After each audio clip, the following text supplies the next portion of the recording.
श्रद्धांजलि देना अच्छा काम माना जाता है, नोबल काम माना जाता है। आप किसी दिवंगत आत्मा को श्रद्धांजलि देते हो तो आप उसके उसके उसके अच्छी-अच्छी बातों को संस्मरण करते हो, उनके साथ गुज़ारे हुए पल को आप जो है वो संस्मरण करते हैं। पर अगर श्रद्धांजलियाँ एक के बाद एक के बाद एक के बाद अगर आने लगे तो फिर कहीं ना कहीं मन मैला हो जाता है, खटास आ जाती है मन में, बुरा लगने लगता है।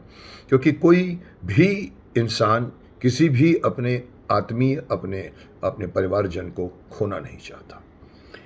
आप जानते हैं मैं काफ़ी बातें कर चुका हूँ अपने परिवार के लॉस के बारे में। मेरे भाई साहब चले गए, 1 महीने के अंदर मेरी बड़ी बहन चली गई। तो मैं अपने श्रद्धा के सुमन, अपने फल, अपने फूल, श्रद्धा के फूल मैं अपनी बड़ी बहन के लिए समर्पित करना चाहता हूँ। मेरी मेरा लॉस औरों से अलग इसलिए हुआ है क्योंकि मैं अपने परिवार का सबसे छोटा माना जाता था। मतलब मैं सबको बड़े बड़े प्राउड होके कहता था कि मैं आई एम द यंगेस्ट। मेरे ऊपर 3 भाई थे, मेरी एक बड़ी बहन थी और मैं सबसे छोटा था। तो मैं हमेशा से कहता था I am the youngest, I am the youngest. पर पता लगा कि अभी एक एक करके मेरे ऊपर के सारे भाई जो है एक एक करके चले गए। सबसे बड़े भाई जग्गी खन्ना तो बहुत साल पहले चले गए थे। वेद खन्ना अभी 2-3 साल पहले चले गए। और उसके बाद अभी रिसेंटली मेरे बड़े भाई सतीश खन्ना जी चले गए। और अब मेरी ये सिस्टर, हम लोगों की सभी भाइयों की इकलौती सिस्टर थी कमल कपूर, जो दिल्ली में शादी करके रह रही थी। हाँ, उसका लॉस मैं कह सकता हूँ कि मेरे मेरे मैं ये नहीं कह सकता कि मैं घर का सबसे अभी यंगेस्ट मैं सबसे बड़ा बन गया हूँ, क्योंकि भाभियाँ हैं मेरे सर के ऊपर। पर भाई बहनों का जो एक ऊपर एक एक रहता था कि हाथ है या आशीर्वाद है या उनसे मैं बात कर सकता हूँ, वो सडनली चला गया है। ऐसा लगता है कि आप कभी कभी घर के ऊपर की जब छत हट जाती है तो आप कैसा महसूस करते हैं? Suddenly you are exposed. मेरा दुख भी वही है और मैं शिकायत भी नहीं कर सकता। मतलब लेकिन मैं आपको बता दूं, जब कोई अपना परिवारजन खोता है, जब किसी की डेथ होती है, जब किसी की मौत होती है, तो हमने अक्सर देखा है कि जब कोई बचता है तो इंसान कहता है कि तुमको भगवान ने बचाया, भगवान ने बचाया। लेकिन जब कोई मर जाता है तो कोई ये नहीं कहता कि भगवान ने उसे मारा है। भगवान कभी अपने ऊपर कभी भी दायित्व नहीं लेते, कभी भी अपने ऊपर इल्ज़ाम नहीं लेते कि मैंने मारा है उसको। वो किसी न किसी को उस फीलिंग, उस may be can call it guilty feeling, उसको एहसास दिलाने जाते हैं, जो मुझे हुआ, जो मैं समझता हूँ उनके उनके पति को भी हुआ होगा। मुझे भी ये अफसोस हुआ कि मैं क्यों नहीं अपनी बहन को मैंने मुंबई क्यों नहीं बुला लिया। दिल्ली में एक एक बेड को, एक कोरोना बेड को, एक आईसीयू बेड को, इसको आप सभी जानते हैं कितना मुश्किल है। पर कहीं भी मेरे दिमाग में ख्याल नहीं आया कि मैंने उसको बॉम्बे क्यों नहीं बुला लिया। बॉम्बे मेरे हाथ में है, मैं मुंबई में मैनेज कर सकता था। और ये बात मुझे बाद में मालूम पड़ी, जब मुझे मेरे मेरे बहुत नज़दीकी अस्पताल के लोगों ने कहा आप सर, आप उसको बुला लेते आप। अब देखिए ये सब चीज़ें, माइंड काम कितना करता है वो भगवान इजाज़त देता है। ये होना था तो होकर रहेगा। मुझे अफसोस इस ज़िंदगी भर रहेगा कि काश मुझे पहले किसी ने सजेस्ट किया होता तो मैं उसे मुंबई बुला लेता। आईसीयू की पूरी एम्बुलेंस जाती है, 15 घंटे में दिल्ली से लेकर आती है। बट अगेन ये बातें ही बातें रह जाती हैं। बंदा चला जाता है, यादाश्त रह जाती हैं, यादें रह जाती हैं। तो आज मैं अपनी बहन के सम्मान में कुछ कुछ चंद संस्मरण आप लोगों को सुनाना चाहूँगा कि कितनी कितनी साफ दिल की थी वो, कितनी कितनी किसी का बुरा नहीं चाहना, सबसे मिलजुल कर रहना। मैंने अभी इनकी मैंने जो प्रेयर मीटिंग सुनी थी तो सब ने एक ही बात कही कि भी वो रहती तो दिल्ली में थी लेकिन उसका दिल मुंबई में था। मेरी 3 भाभियों को सब ने एक ही बात रिपीट की। हर शाम को 5 बजे से 6 बजे तक मैं बात करती थी, फ़ोन आता था उसका और बातें करते थे वो लोग। वैसे भी लोग कहते हैं कि औरतें बातें करती हैं, मर्द बात नहीं करता, लेकिन वो जो बातें मुझे सुनाते हैं वो हाल पूछती थी सबका। उसका इतना अच्छा स्वभाव था कि मैं आपको देखिए, मैं उससे चंद छोटा हूं, पर मुझे याद है कि मेरे बचपन में मैं रियली उससे छोटा था। मैंने बचपन में याद है कि मैं उसकी उसकी दूसरी मैं आप लोगों को हैरानी होगी कि मैं अपने नर्सरी में मैंने सीताराम पोद्दार बालिका विद्यालय मतलब और लड़कियों के स्कूल में मेरे को एडमिशन दिया गया था जहाँ मेरी सिस्टर पढ़ती थी। मैं नर्सरी में था और मुझे मुझे कभी कभी हम लोग डिस्कस भी करते हैं कि यादें आती है कि मैं बहुत बहुत रोता था उस वक़्त। और मेरी टीचर हमेशा सिस्टर को बुलाती, आओ भाई तुम्हारा भाई रो रहा है, और वो मुझे आके संभालती थी। मैं आपको बता दूं कि मैं बहुत भोला था बचपन में, और मैं ये कह भी सकता हूं कि मेरी बहन बहुत चंट थी। अच्छी बात है, बुरी बात नहीं है। मैं वो चंट थी और मैं भोला था। मैं भोला था वो भी ठीक है, वो चंट थी वो भी ठीक है। मुझे याद है कुछ दो छोटी छोटी बातों से मैं आपको बता सकता हूँ कि मुझे फल खाने का इतना शौक नहीं था कि जब भी मुझे कोई फल की प्लेट दी जाती थी तो वो फटाक से मेरे से प्लेट लेती थी। अरे अरे अरे, उसको तो फल खाने का शौक ही नहीं है। और मैं बोलता था हाँ हाँ, ले जा ले जा ले जा ले जा ले जा। और मुझे याद है कि एक बार उसने मेरे मुंह में गरम गरम आलू डाल दिया था मुंह के अंदर, और मैं चिल्लाने लगा रो के, और वो ताली मार के नाच रही थी। नाउ दिस इज माई बचपन साथ में बीता है। हम साथ में गए हैं, हम साथ में कश्मीर गए हैं बचपन में स्कूलों में। स्कूल के टाइम हमारे बड़े भाई जग्गी खन्ना हमको हमेशा हर हर साल या तो पहलगाम लेके जाते थे या मसूरी या नैनीताल। और हमें याद है एक एक महीने हम पहलगाम में रहते थे। मेरी सिस्टर मेरे साथ रहती थी और हम मेरे बड़े भाई और भाभी रहती थी साथ में। मुझे याद है कि पूरा हिंदुस्तान घुमाया है उन्होंने मेरे को, और हमारे दोनों को घुमाया है। और मुझे याद है कि उसके उसके इस बड़े होने के बाद में जब दिल्ली में उनकी शादी हुई तो खैर मुझे कुछ बातें उनकी याद हैं कि वो कभी भी टीका आता था, जैसे हम कहते हैं कि दिवाली के बाद टीका आता है, तो दिवाली के टीके में हमेशा उसके मुंह से फ़ोन पर ये बात होती थी, जो कि आपने भी शायद सुना होगा, पंजाबी लोग शायद इसको जानते होंगे। बहन बिरहा को टिक्का लाया जम परे रेजा। बहन बिरहा को टिक्का लाया जम परे रेजा, मतलब बहन भाई को टीका लगा रही है, ए यमराज तू दूर जा। ये हमेशा फ़ोन पे मुझे सुनाती थी, क्योंकि हम मिलते नहीं थे टीके में या दिवाली में।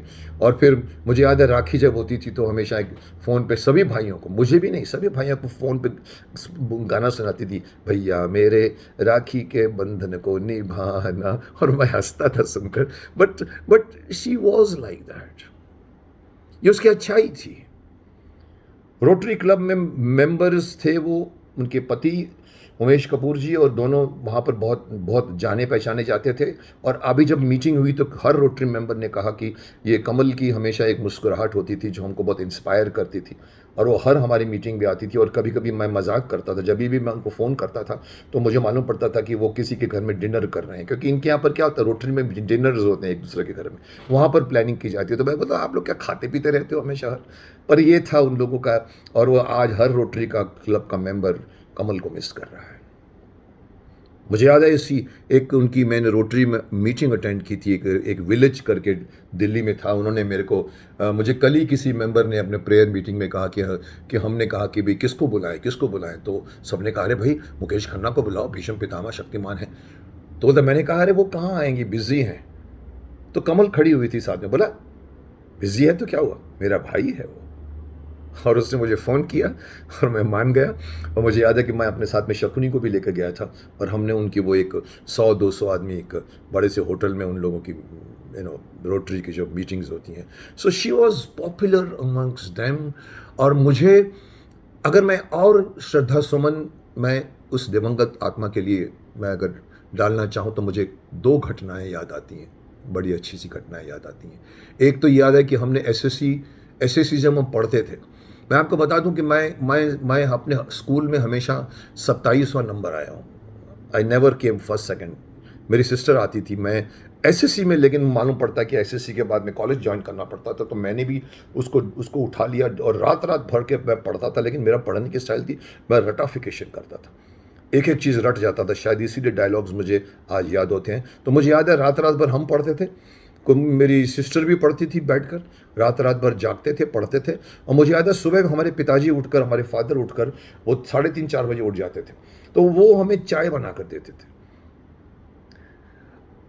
वो जब चाय सामने आती थी, एक गिलास भर के दोनों को देते थे, लो चाय पियो। और मेरी सिस्टर बोलती थी, अरे ये चाय नहीं है, ये तो दूध है। वो दूध के अंदर चाय की पत्ती छान के देते। मैं बोलता नहीं, लाओ लाओ लाओ, बहुत अच्छी है, बहुत अच्छी है। और मुझे उस ज़माने से आज तक दूध की चाय पीने की आदत पड़ गई, जो फादर ने डाली थी। इसको पसंद नहीं थी उस बात की कि भाई ये दूध की चाय है, और उसको जो चाय चाहिए तो वो उसको नहीं मिलती। ये कमल का एक अच्छा मुझे याद है कि लॉ कॉलेज में उसने लॉ नहीं किया। वो और उसके एक हमारी कज़न सिस्टर की लड़की होती थी शारदा, उन दोनों ने साथ में एडमिशन लिया था। लेकिन जब शादी आ गई उनकी बड़ी बहन सरोज की, तो ये लोग दोनों चुपचाप सुबह घूमने जाते थे, फादर को कहते थे एग्ज़ाम अटेंड कर रहे हैं, और उन्होंने वो एग्ज़ाम मिस किया, लॉ कॉलेज छोड़ दिया, जो मैंने कंटिन्यू किया और मैंने लॉ की डिग्री हासिल की। मुझे अगर उसके बारे में और कुछ कहना है तो मैं यही कहूँगा कि भगवान उनकी आत्मा को शांति दे। भगवान ने एक अच्छा तो नहीं किया, क्योंकि हमारे 1 महीने में परिवार के 2 सदस्य चले गए हैं।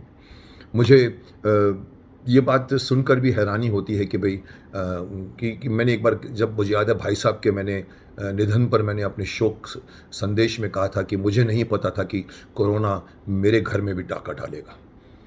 लेकिन मुझे पता नहीं, शायद उसने सुना होगा, दूसरी बार भी डाका डाल दिया 1 महीने के अंदर। और मेरी सिस्टर को भी उनका भी जीवन रेखा को ख़त्म कर दिया। ये आज की हालत है। मैं हर इंसान से कहूँगा अपना ख्याल रखें, और मैं भगवान से मैं ये मांगूँगा कि मेरी सिस्टर जहाँ कहीं भी रहें, जिस रूप में भी जन्म लें, उन्हें शांति दे, क्योंकि पूरे ज़िंदगी भर मेरी बहन ने शांति प्रदान की है। हम 3 भाई उनके साथ रहे हैं, हम पूरे भाभियाँ उनके साथ रही हैं। लेकिन लास्ट के 12 दिन अस्पताल में जो उन्होंने कष्ट पाया, संकट पाया है, अच्छा नहीं लगा मुझे भी। यहाँ तक कि किसी ने ये भी कह दिया कि शक्तिमान अपनी बहन को नहीं बचा पाया। खैर, ये तो बोलने की बात है, लेकिन अफसोस तो मुझे भी हुआ कि मैं क्यों नहीं बचा पाया। लेकिन ये हर इंसान सोचता है, लेकिन होता वही है जो खुदा, जो भगवान चाहता है, मंजूर खुदा होता है। जाना होता है जिस इंसान को उसकी एक उम्र लिखी रहती है, मैं समझता हूँ, और वो अपनी उम्र की या ख़त्म करके शरीर के चोला चेंज करके चला जाता है। मेरी बहन भी जितना जीना था उसने जिया। बट मैंने भाई के निधन पे कहा था कि मेरे भाई ने ज़िंदगी जी है, 84 ईयर्स तक जिया है। लेकिन सिस्टर मेरी शायद 74 थी, 73 थी, पता नहीं मेरे को। उसको अभी बहुत जीना था, वो अचानक चली गई। तो ये मैं आज अपनी बहन को श्रद्धांजलि अर्पित करना चाहता हूँ कि आप जहाँ भी रहो, जैसे आप मुझसे कहते थे हमेशा कि बहन बिरहा को टिक्का लाया जम परे रे जा, मैं कह सकता हूँ कि तू जहाँ भी रहे, तेरे साथ भगवान रहें, देवता रहें, यमराज तुझसे भी दूर रहे। ठीक वैसे ही जैसे दीपावली के बाद हर भाई द्वीज पर तुम मुझसे कहा करती थी टीका लगाते हुए, बहन बिरहा को टिक्का लाया जम परे रे जा, जम परे रे जा। और अंत में अपने बहन की जिंदगी के अहम पलों को संजोती हुई एक बहुत ही खूबसूरत वीडियो, जिसे मेरे स्वर्गीय भाई सतीश खन्ना जी के लड़की अंजू ने कनाडा से भेजा है, मैं उस वीडियो को अपनी बहन कमल कपूर के नाम समर्पित करता हूं।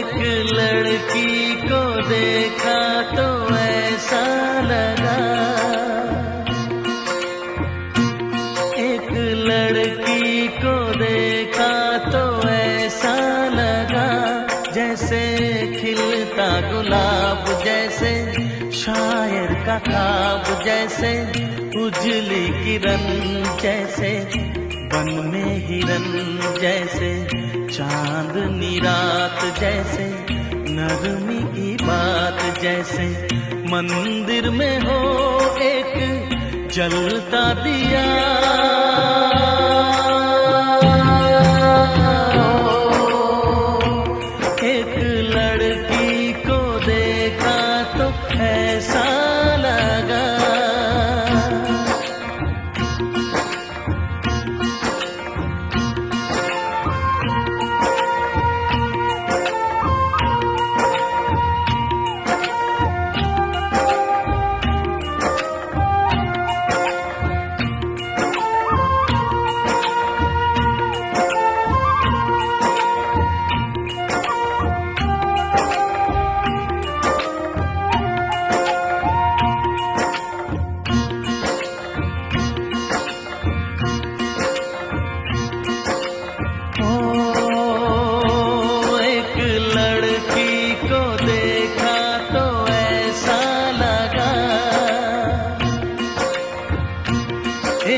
देखा तो ऐसा लगा जैसे सुबहों का रूप, जैसे सर्दी की धूप, जैसे बीना की तान, जैसे रंगों की जान, जैसे बल खाए बेल, जैसे लहरों का खेल, जैसे खुशबू लिए आए ठंडी हवा।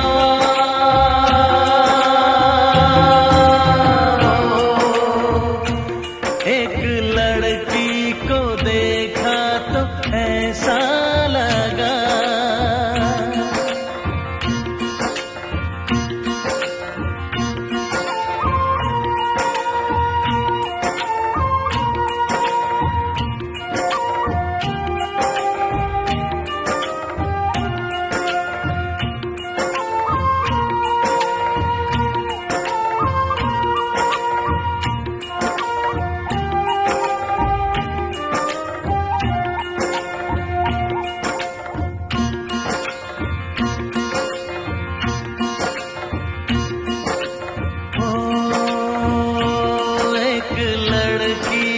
देखा तो ऐसा लगा, एक लड़की को देखा तो ऐसा लगा जैसे नाचता मोर, जैसे रेशम की डोर, जैसे परियों का राग, जैसे संदल की आग, जैसे 16 सिंगार, जैसे रस की फुहार, जैसे आहिस्ता आहिस्ता बढ़ता नशा।